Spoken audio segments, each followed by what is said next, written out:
Everyone, আমি সৃজা আর আমার চ্যানেলে তোমাদেরকে আরও একবার ওয়েলকাম জানাচ্ছি। আশা করি তোমরা সকলে খুব ভালো আছো। তো আজ তো জন্মাষ্টমী, তাই বম্মা সকালবেলায় ফোন করে বলেছিল যে বম্মার হাতে হাতে একটুখানি কাজ করে দিতে, যেহেতু বম্মার বাড়িতে মোটামুটি বড় করেই জন্মাষ্টমীটা পালন করা হয়। তো বম্মা তো একা একা পারবে না, যেহেতু বম্মারও শরীরটা ভালো না, আর দিদিও নেই, দিদি তো ওই বাড়িতে। দিদি থাকলে তাও বম্মার হাতাহাতি টুকটাক করে দিতে পারতো। এবার আমাদের বাড়িতে তো গোপাল নেই, যেহেতু তাই জন্য গোপালের তো তেমন পুজো হয় না। তো আমি বম্মাদের বাড়িতে এখন চলে এসেছি। এখন বম্মা গোপালকে একটু সাজিয়ে টাজিয়ে নিল, নতুন জামা টামা পরিয়ে। সুন্দর লাগছে, ভালো লাগছে না? হ্যাঁ, আমি এখানে গোপালের জন্য মালা গাঁথতে বসেছি। বম্মাদের তো ওপরে ছাদে প্রচুর ফুলের গাছ রয়েছে, তোমাদেরকে একদিন আমি দেখাবো। আমার তো সকালে অতটা ঘুম থেকে ওঠা হয় না, তাই জন্য আর উপরে উঠে দেখাও হয় না। একদিন আসবো সকালবেলা, তোমাদেরকে দেখাবো যে কত ধরনের ফুলের গাছ আছে। প্রায় 5-7 রকমের তো জবা গাছই রয়েছে। তো বম্মা ওপর থেকে সব ফুল তুলে নিয়ে এসছে। এখন এই গোপালের জন্য মালা গাঁথতে বসেছি। তারপর একে একে সব রান্নার দিকে যাব, আমি আর বম্মা একে একে সব হবে। তা আমি গল্প করতে করতে এখন মালাগুলো গাঁথছিলাম। একটা ছোট গোপাল আছে যেটা তোমাদেরকে দেখালাম, আর একটা বড় গোপালও রয়েছে, ওটা তোমাদেরকে পরে দেখাবো।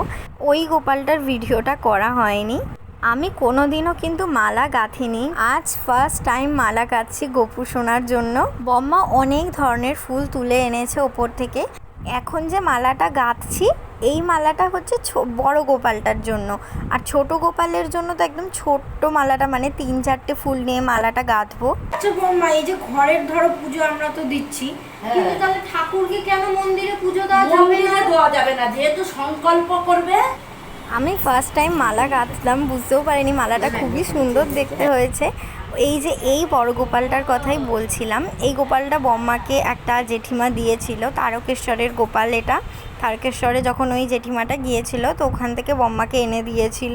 বড় গোপু সোনার জন্য তো, মানে গোপালের দাদার জন্য তো মালা গাঁথা হয়ে গেল। এখন ওই ছোট্ট যে মিষ্টি গোপালটা রয়েছে, ছোট্ট মিষ্টি গোপালের জন্য একদম মিষ্টি ছোট্ট মতো মালাটা বানিয়েছি। এখন এই নারকেল কোড়াতে বসেছি, কারণ নারকেল দিয়ে নাড়ু হবে, তারপর তালের বড়াতেও তো নারকেল কোড়া লাগে, তাই জন্য নারকেলটাকে কুড়িয়ে নিচ্ছি। তারপর একে একে আলুর দম, বম্মা ওগুলো সুজি টুজি ওগুলো করবে, তারপর আমি লুচি আলুর দম ওগুলো করে নেব। বাচ্চাদের কত ভালোবাসে।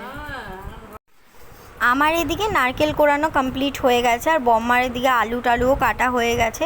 এখন তালটাকে ছাড়াবে, যেহেতু তালের বড়া হবে, তো তালটাকে ছাড়িয়ে নেবে। আর আমি এদিকে ময়দাটা মাখতে বসবো লুচির জন্য।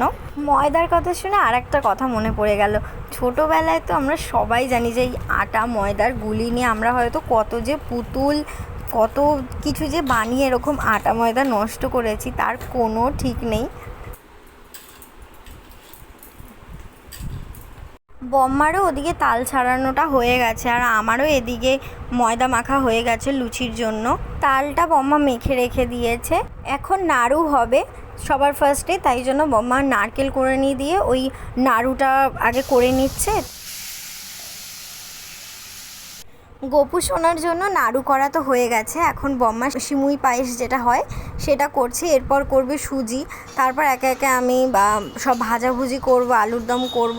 বম্মা তো সব কেটে কুটেই রেখেছে, আমি খালি ওই একটু রান্না না মানে ওই আর কি করব। আর এদিকে তালের সব কিছু গোলানো হয়ে গেছে, খালি গুলিয়ে কড়াটা বাকি রয়েছে। আচ্ছা, আমি একটা কথাই বুঝতে পারি না, গোপু তো মাখন ননি খেতে ভালোবাসে, তাহলে নাড়ু কিংবা এই তালের বড়া এগুলো কেন করে, কিংবা সিমুই এগুলো কেন করে? আমি কালকে দিদিভাইকে এটা জিজ্ঞেস করছিলাম, মানে সানির বোনকে। তো দিদিভাই বলল যে আমরা যেরকম খাই মোটামুটি, আমাদের একটা যে কোনো ফেভারিট জিনিস হয়, মানে যে কোনো ধরো চকলেট বলো, আইসক্রিম বলো, যে এই জিনিসটা আমি খেতে খুবই ভালোবাসি, এই জিনিসটা আমার ফেভারিট, তো সেরকমই গোপালেরও ননি হচ্ছে ফেভারিট, বাট ওগুলোও খেতে ভালোবাসে। দেখো এই পাখিটা খালি 14 বার আসে, মাথায় ঝুঁটিওয়ালা, কি সুন্দর দেখতে পাখিটা। এরকম আসে, আমাদের বাড়িতেও যায়, রোজ জানলার মধ্যে আসে, বসে, আবার বসে কিছুক্ষণ পর চলে যায়। বম্মার এদিকে সিমুই, তারপর নাড়ু, সুজি এগুলো করা হয়ে গেছে। আমি ওই কড়াতেই এখন সব ভাজাভুজিগুলো করে রাখছি। 5-6 রকমের যে ভাজাগুলো হবে, পটল ভাজা, তারপর কুমড়ো ভাজা, কাঁকরোল ভাজা, আলু ভাজা ইত্যাদি যা যা হবে সেই ভাজাগুলো এখন করছি। আর ওদিকে ইন্ডাকশানে বম্মা তালের বড়াগুলো করবে, কারণ এইটা এক এতে করলে কি বলো তো দেরি হয়ে যাবে, তাই জন্য বম্মাও ওদিকে করছে ইন্ডাকশানে, আমিও এদিকে করছি। নাহলে গোপুর সোনার খেতে দেরি হয়ে যাবে, টাইমও হয়ে যাবে। আর এমনি তো এখন অনেক বেলা হয়ে গেছে, প্রায় 12:30 একটা মতো বাজে।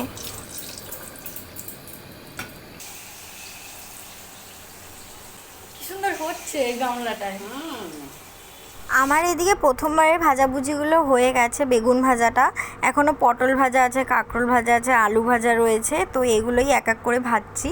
বাট প্রবলেম একটা হয়ে গেছে, কি বলো তো, বম্মার যে আলাদা খুন্তি হাতা যেগুলো ছিল ঠাকুরের, বম্মা তো সন্তোষী মা করে, তো ওইখানে নিয়েছে এই ঠাকুরের হাতাগুলো ভুল করে। তো ওইটা তো আর এখানে নেওয়া যাবে না, যেহেতু এগুলো ঠাকুরের সব বাসন। তো একটা ছোট্ট মতো চামচ ছিল, যেই চামচগুলো সেই কী বলো তো গোপালের দুধ গোলায় বম্মা, ওই চামচটা দিয়ে সেই আমি ভাজাগুলো সব তুলছিলাম।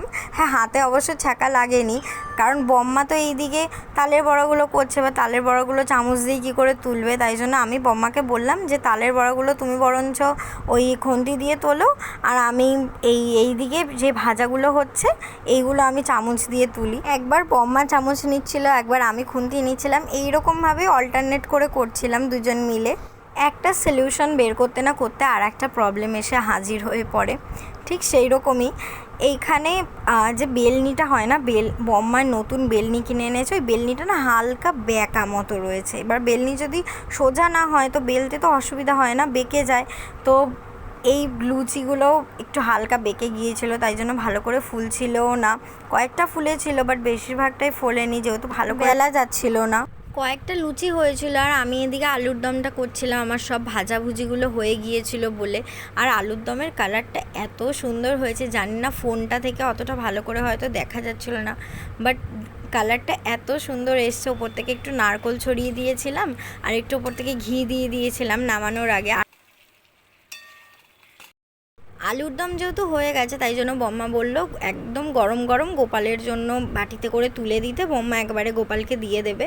তো আমি বাটিতে করে তুলে দিলাম। বম্মাকে বললাম যে আমার তো এদিকে মোটামুটি সবই হয়ে গেছে, তো আমি খালি লুচিটা করব, হয়ে যাবে।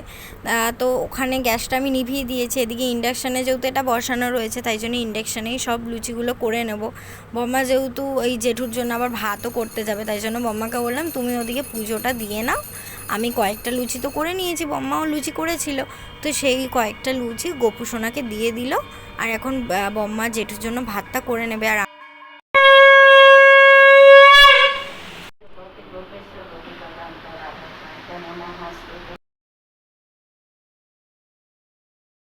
এদিকে বম্মার পুজো পুরো কমপ্লিট হয়ে গেছে, আর এত সুন্দর লাগছে গোপু সোনাকে দেখতে নতুন জামা টামা পরে।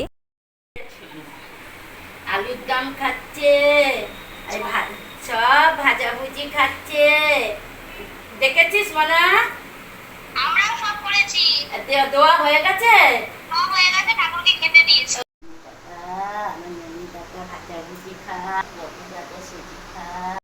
বম্মারও পুজো কমপ্লিট হয়ে গেছে, জেঠুকেও বম্মা খেতে দিয়ে এসছে। আর এদিকে আমিও গোপু সোনার প্রসাদ খাচ্ছি, লুচি, আলুর দম, ফল প্রসাদ, তারপর সুজি, তারপর নাড়ু তো আমি অতটা ভালোবাসি না, চিনির নাড়ুটাই ভালো লাগে, মালপোয়া, তারপর আর অনেক কিছু ছিল, আমিতি যা যা হয়। আমি বম্মার বাড়িতেই প্রসাদ খেয়ে নিলাম, আর এখন মা বাবার জন্য প্রসাদ আমি নিয়ে যাচ্ছি বাড়িতে। সকাল থেকে দুপুর পর্যন্ত ভ্লগটা এতটুকুই ছিল। একটু পরে আবার সানিদের বাড়িতে যাব জন্মাষ্টমী উপলক্ষে, তো ওই ভ্লগটা পরের পার্টে খুব শিগগিরই আসছে। তোমরা ভালো থাকবে, সুস্থ থাকবে। চলো আজকের মতো টাটা।